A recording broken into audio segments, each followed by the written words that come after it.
कलयुग के यह 5 विचित्र प्रभाव समय हो तो अवश्य पढ़िए। महाभारत के समय की बात है।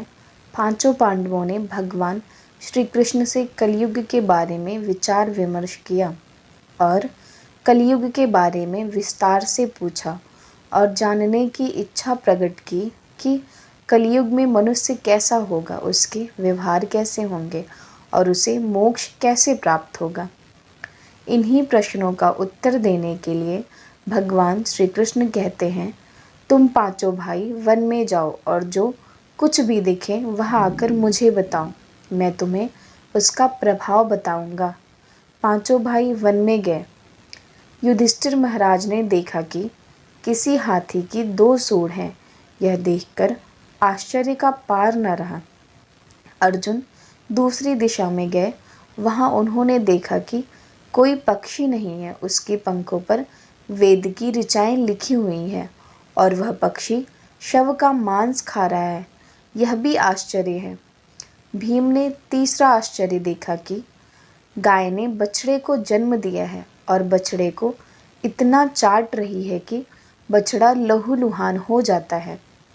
सहदेव ने चौथा आश्चर्य देखा कि 6-7 कुएं हैं और आसपास के कुओं में पानी है, किंतु बीच का कुआं खाली है। बीच का कुआं गहरा है, फिर भी पानी नहीं है। 5वें भाई नकुल ने भी एक अद्भुत आश्चर्य देखा कि एक पहाड़ के ऊपर से एक बड़ी शिला लुढ़कती लुढ़कती आती और कितने ही वृक्षों से टकराई, पर उन वृक्ष के तने उसे रोक न सके। कितनी ही अन्य शिलाओं के साथ टकराई, पर वह रुक न सकी। अंत में एक अत्यंत छोटे पौधे का स्पर्श होते ही वह स्थिर हो गई। 5 भाइयों के आश्चर्य का कोई पार नहीं। शाम को वे श्री कृष्ण के पास गए और अपने अलग अलग दृश्यों का वर्णन किया। युधिष्ठिर कहते हैं, मैंने 2 सूंड वाला हाथी देखा तो मेरे आश्चर्य का कोई पार न रहा। तब श्री कृष्ण कहते हैं कि कलयुग में ऐसे लोगों का राज्य होगा जो दोनों ओर से शोषण करेंगे, बोलेंगे कुछ और करेंगे कुछ। ऐसे लोगों का राज्य होगा, इससे तुम पहले राज्य कर लो। अर्जुन ने आश्चर्य से देखा कि पक्षी के पंखों पर वेद की ऋचाएं लिखी हुई हैं और पक्षी मुर्दे का मांस खा रहा है। इसी प्रकार कलयुग में ऐसे लोग रहेंगे जो बड़े बड़े पंडित और विद्वान कहलाएंगे, किंतु वे यही देखते रहेंगे कि कौन सा मनुष्य मरे और हमारे नाम से संपत्ति कर जाए। संस्था के व्यक्ति विचार करेंगे कि कौन सा मनुष्य मरे और संस्था हमारे नाम से हो जाए।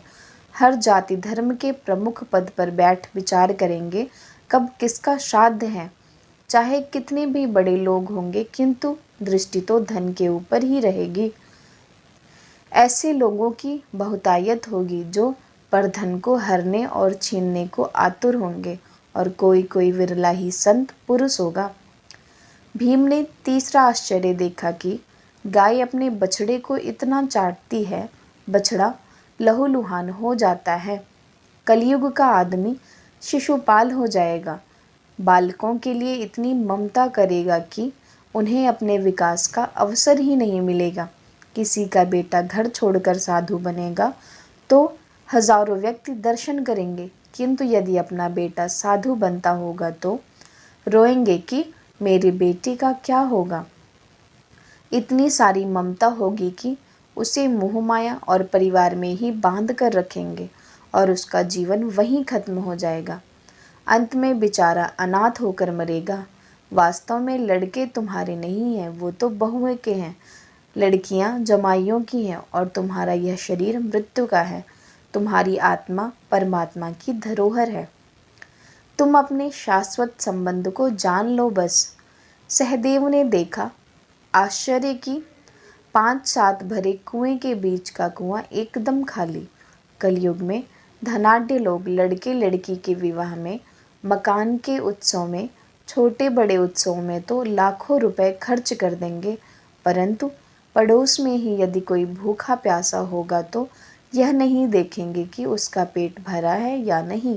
दूसरी ओर मौज मस्ती में शराब, कबाब, फैशन और व्यसन में पैसे उड़ा देंगे, किंतु किसी के दो आंसू पोंछने में उनकी रुचि नहीं होगी, और जिनकी रुचि होगी उन पर कलयुग का प्रभाव नहीं होगा, उन पर भगवान का प्रभाव होगा।